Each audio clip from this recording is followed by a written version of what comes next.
Hey, it's Jennifer Sparks coming to you from Myrtle Beach, South Carolina. Today I'm going to be sharing with you our 7-night stay at Club Wyndham's Ocean Boulevard. It is winter time. It is January 2024. I'm visiting today with my husband, Kelly. We reserved our week stay through RCI. Our instructions were to go to Building 4 to check in, but it was closed, so here we are at the main check-in.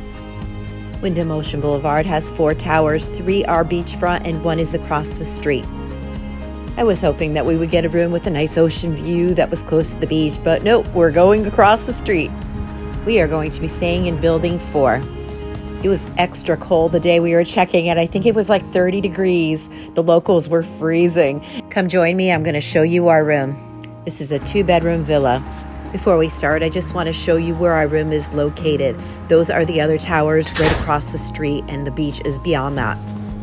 We had just spent a week and just checked out of Wyndham Sea Watch. I really wasn't sure which resort I wanted to book, so I ended up booking both of them. I'm really excited to see how they compare. This villa has 2 bedrooms, 2 bathrooms, full kitchen, living room, patio. Walking in, I liked it better than the Sea Watch one that we just stayed in. I'm not sure if it's the colors. I'm not sure. It may be because we're checking in during the day. I almost feel like sometimes when I check in places at night, it feels drearier and darker. And when I check in during the day, I don't know. It's probably just me. I don't know. Do other people feel the same way? If you check in during the day, you kind of like it more instantly. They supplied us with good hair products, Paul Mitchell, but they only gave us like 1 of each, so I would definitely suggest bringing some of your own. Let's go continue our room tour. After this, I'm going to be taking you outside. We're going to go check out what's here in Tower 4. Then I'll be taking you across the street to Tower 1, 2, and 3 and showing you what's over there. And then I'll be taking you out to the beach. The kitchen was similar to Sea Watch, but it was a little bit of a unique shape. I kind of liked it. The kitchen was well stocked and had plenty of storage space. Oh, wow. This is great. There are so many great places to dine in Myrtle Beach, but it is really so nice to have a kitchen as well.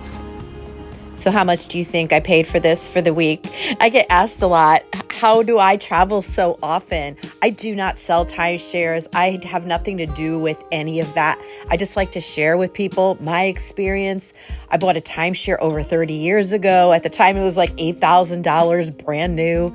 At times in my life, I couldn't use it at all, but now I'm starting to use it all the time. I'm very fortunate that I could travel all the time, anytime I want to. So I take advantage of their downtime. Is going to Myrtle Beach in the wintertime ideal? No, it kind of stinks. It's kind of cold, but I can do it because I'm very flexible. Let's go check out the outside. I didn't love that they put us in Building 4, and I didn't love that we had a view of the street, but I did love that we could see the other buildings and the beach in the background. We could also look down and see the pool below us. Though it was not heated, it was bearable. It wasn't like freezing cold, the pool. And they did have 2 hot tubs down there. There is also a children's pool, cabanas, an indoor pool, and the indoor pool also has a spa. There is also fire pits and a sauna down there that you can enjoy. I'll be taking you down there in a little bit. We just have to finish our tour. My husband Kelly has already claimed the master bedroom.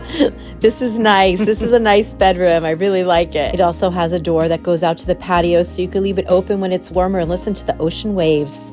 Or the street. Or both. It really wasn't too noisy. I thought it was going to be a lot noisier. There was a safe here too, which I thought was pretty cool. Not all resorts have that. Lots of storage. They also supply the pool towels in the room. If I had to pick one problem I had with this whole stay, it was the actual bed itself. The bed was bad, but the pillows were worse. They were really, really hard on my neck, very thick. After the first night, I'm like, I can't use these at all. I ended up sleeping on my bathrobe. Kelly did sleep on them, but he still has a stiff neck, so I don't know. Maybe some people like them. Might be a personal preference. So let's get right into more positive stuff. The thing I really did love about this place was the bathroom and the jacuzzi tub.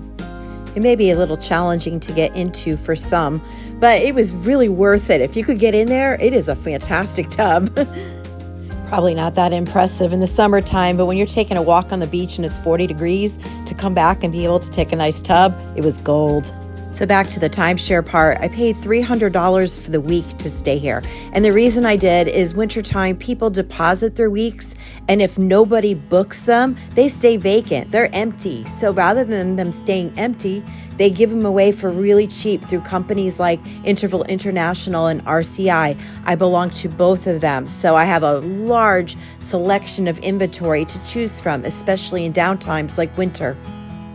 The shower in the master bathroom, smaller, doesn't have any wow factor, but it does have the jacuzzi. The spa tubs seem to be a thing of the past. When resorts are doing the remodels, it seems to be they're getting rid of them. They're replacing them with like big showers, which is cool. But, it's kind of nice to have a jacuzzi on a cold day. All right, I'm going to take you down to show you the pools. First, we're going to check the pools at Building 4. This is the building I was staying in, the building that is across the street. Probably the most quiet pool, because if you're staying in Building 1, 2, or 3, you probably wouldn't want to cross the street to go to this pool. Not that any of the pools are bad, but quite honestly, I thought this one was the nicest. We enjoyed the 2 outdoor spas a couple times. Connected to the outdoor pool, you could find an indoor pool as well. Inside of the indoor pool area, you could find a spa, and there is also a sauna. Now we're going to go across the street, and I'm going to show you the pools over there. But first, I also want to show you that there is a gym, very small gym, but there is a gym on Tower 4, as well as a very small check-in that may be only used when it's busy. It was like closed our entire stay. At least I never saw it open. You could find the gym and the check-in right off of the parking garage. Now I'm going to take you across the street. You guys want to see the other towers? This is Tower 1. This is the one that has the indoor pool. It has a whirlpool spa. There is also a sauna and a fitness center. I don't know this for sure. It's just an observation, not necessarily a fact, but I believe if you book through RCI, you're going to be in Tower 4. Tower 4 is where the preview center is located. We also call it the Shark Tank. Wyndham is a timeshare that works on the points system and is huge on sales. We were asked when we checked in if we wanted to go to the meeting and get all these free gifts, and we said no, but they still continue to call us every day on our room phone, on our cell phone. It's relentless. Here is a look at the infinity pool. This is the pool that is closest to the indoor pool where the fitness center was. There's a fire pit below and the beach straight ahead. All of these towers are extremely tall. They all have outdoor quarters. Parking is free. There is parking on this side of the street under Building 2. Under Building 4, there's parking too, more parking, and there's also a parking lot beyond that. Some of the shining stars here for me was the lazy river, which was heated. For us, though, we would have had to walk across the street. It would have been really cold, so we never did it. But another thing I loved was the seating. They had a really nice selection of cool places that you could chill out over here.